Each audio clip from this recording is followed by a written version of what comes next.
Et on les développera autour de quelques axes, dont le premier sera la sécurité et la solidarité. Dans la sécurité, il y a la diversification. La diversification, c'est fondamental en matière de politique énergétique. Diversification des sources d'énergie, mais aussi des routes. Et aussi la solidarité, parce que nous avons des points plus vulnérables en Europe, notamment dans l'Europe de l'Est ou dans les Baltiques, dans la zone baltique. Donc il faut des actions ciblées particulières dans ce domaine. Donc il y aura tout un axe là-dessus sur solidarité et sécurité. Il y aura un autre axe qui sera évidemment le renforcement du marché intérieur de l'énergie. J'ai évoqué en introduction, le marché du gaz et de l'électricité, pour lequel on devra à la fois compléter les liens manquants, les infrastructures manquantes, et il y en a, et pour l'électricité, et pour le gaz, et dans différentes zones, mais on devra aussi adapter les règles de fonctionnement en liaison avec tous les acteurs, les régulateurs, les gestionnaires de réseau, de transport, de distribution, de manière à assurer d'abord plus de sécurité dans le fonctionnement du marché, ce qui réclamera une meilleure coordination des capacités à l'échelon régional, mais aussi avec d'autres priorités sur le stockage, sur une réponse par la demande plus flexible. Ce sont des éléments importants qui constituent l'architecture du marché européen de l'énergie, qui a une importance absolument fondamentale, aussi pour des raisons de compétitivité. Nous aurons un troisième axe, après la sécurité et la solidarité, après le marché intérieur, sur la modération de la demande. Et je reviens à l'efficacité énergétique. C'est extrêmement important, avec trois priorités: le bâtiment, les transports, et notamment les transports dans les villes.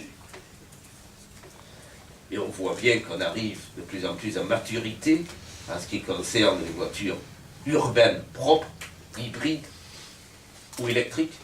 Il ne faut pas qu'on soit les derniers en Europe, il faut qu'on soit les premiers, à un moment où ce mouvement va se développer à l'échelle globale et pas simplement à l'échelle nationale ou européenne. Et évidemment, il faudra aussi continuer l'effort sur les produits. Et puis, nous aurons la continuation de tout ce qui touche ce qu'on appelle la décarbonisation. Donc, basculer vers les sources d'énergie les moins susceptibles de polluer. Vous savez qu'on produit aujourd'hui en Europe plus de 50% de notre électricité sans CO2. Probablement, en termes de grande aire géographique, celle qui obtient les meilleurs résultats. Hein, c'est l'addition des énergies renouvelables et du nucléaire. C'est important. Plus de 50% de production d'électricité sans CO2. La poursuite probable, le maintien probable du niveau de production nucléaire en Europe, avec notamment certaines relances au Royaume-Uni et dans certains pays de l'Est, le développement continu des énergies renouvelables, tout ceci doit permettre d'aller encore au-delà de ce chiffre, de progresser encore. Et puis, pour des pays qui le souhaitent, il y aura à examiner l'existence ou non de réserves nationales, y compris sur le gaz.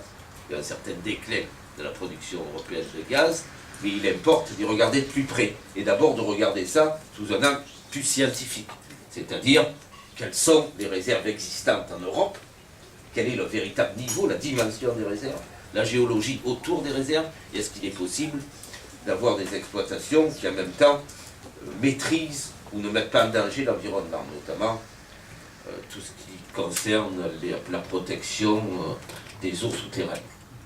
C'est un élément important. Mais il faudra aussi, et ce sera le cinquième axe, regarder de près les technologies. Les technologies jouent un rôle absolument fondamental.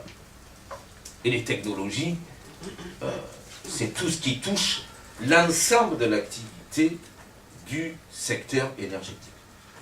Donc il faut regarder ça de près. Il faut le regarder pour tout ce qui touche la génération. la production, quelles que soient les centrales. On peut, avec les moyens actuels, diminuer significativement les émissions de CO2 si on utilise les technologies les plus avancées. C'est valable autant pour les centrales au gaz que pour d'autres. Et c'est très important. Très important d'investir dans ce domaine, alors même que l'on sait très bien qu'il y aura un défi de remplacement d'une grande partie de nos centrales qui vont atteindre les fins de vie dans les 2 décennies à venir. Et ce n'est pas simplement valable pour les centrales nucléaires. Mais ceci implique une réflexion à un moment suffisamment précoce pour faire les bons choix. C'est un élément extrêmement important. Évidemment, les technologies, ça touche aussi tout ce qui est système de transport, réseau de transport et de distribution. À un moment où on parle des réseaux intelligents, des smart grids, si on décode, ça veut dire quoi? Ça veut dire qu'on modernise les réseaux, on ajoute des liens physiques supplémentaires et on adapte mieux la demande et l'offre pour l'électricité ou pour le gaz. Et en même temps, là aussi, on anticipe. On anticipe les progrès à la fois liés aux technologies de l'énergie et aux technologies de la communication, de l'information, qui doivent permettre d'aller jusqu'au bout du processus, y compris, pas dans 15 ans ou 20 ans, mais dans les toutes prochaines années, pouvoir produire des sortes de petits appareils énergétiques sur le modèle d'un iPhone, qui permettront à chacun de suivre ou de maîtriser sa consommation électrique, de lancer son système d'éclairage, de chauffage, y compris à distance, de le réguler. Bon. Il importe là aussi de n'être pas des suiveurs, mais être ceux qui anticipent et qui assurent les liens nécessaires, qui souvent n'existent pas ou insuffisamment, entre les centres de recherche et le secteur énergétique, entre l'industrie et le secteur énergétique. C'est très important qu'on ne répète pas les erreurs de ce point de vue devant lesquelles on s'est trouvé, par exemple pour le photovoltaïque, où l'Europe a représenté plus des 2/3 de l'ensemble de la capacité installée au niveau mondial, mais où 80% des équipements viennent de Chine ou de l'Asie. Non, il faut anticiper, il faut créer des ponts entre les différents secteurs, et ceci vaut pas seulement à l'intérieur des politiques des services européens, mais ça doit être appliqué partout, y compris dans les États membres. Il y a un effort à faire. Et pour conclure, je vous dirais aussi qu'aujourd'hui même à Strasbourg, le collège des commissaires à 13h va se pencher sur le plan de relance des investissements. C'est un plan qui devrait pouvoir permettre de mobiliser de l'ordre de 300 milliards d'euros pour la relance des investissements. Il sera présenté par le président de la Commission au Parlement européen demain matin. Je ne veux pas préjuger des détails, mais simplement dire ceci.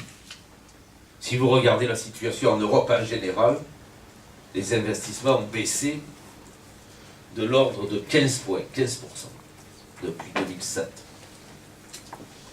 Il y a donc une urgence à agir en termes d'investissement. Le but du plan, ce n'est pas de résoudre toute la question d'investissement. C'est évident, chacun le comprendra. C'est de donner un coup d'accélérateur pour les investissements et pour vérifier là où on peut aider beaucoup par un effort conjugué entre l'Europe et les différents États membres et les différents acteurs pour mettre mieux en relation les promoteurs de projets et les investisseurs. Il est quand même paradoxal qu'il y ait aujourd'hui beaucoup de liquidités disponibles et que ces liquidités ne financent pas l'économie réelle au niveau attendu. C'est un paradoxe auquel il faut mettre fin par une mobilisation de tous ceux qui doivent y contribuer.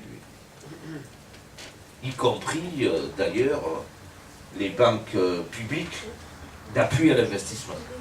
Il faut qu'il y ait une mobilisation générale dans ce domaine, et c'est un peu ce qu'il y a derrière l'initiative du nouveau président de la Commission, et c'est une initiative qui répond manifestement à un besoin. Il faut là y répondre de manière positive, et la réponse ne viendra pas seulement d'un appel bruxellois, il viendra par une conjugation. Si on arrive à conjuguer les efforts de l'ensemble de ceux qui ont à contribuer à la relance des investissements, alors oui, on verra les effets se produire. Il est clair que le secteur de l'énergie devra y contribuer dans la mesure où le besoin d'investissement est énorme. Et laissez-moi vous dire, il est énorme sur les deux créneaux. Parce que pratiquement, les besoins se partagent à moitié. Si vous considérez ce qu'on doit faire pour la production, le transport, la distribution et les nouvelles lignes physiques, d'un côté, et ce qu'on doit faire sur le volet demande, de l'autre côté, notamment sur l'efficacité énergétique, dans l'industrie. C'est une des raisons pour lesquelles l'économie allemande est si compétitive d'ailleurs, et dans le bâtiment en particulier. Ce sont là des axes qui sont des axes forts vers lesquels il faut s'engouffrer et en même temps pouvoir montrer la profitabilité de cette politique pour l'ensemble des secteurs, y compris le secteur énergétique, et à la fin pour l'ensemble de la société. Ce sont des éléments extrêmement importants. Et on y gagnera si on conjugue nos efforts dans cette perspective. Je vous remercie.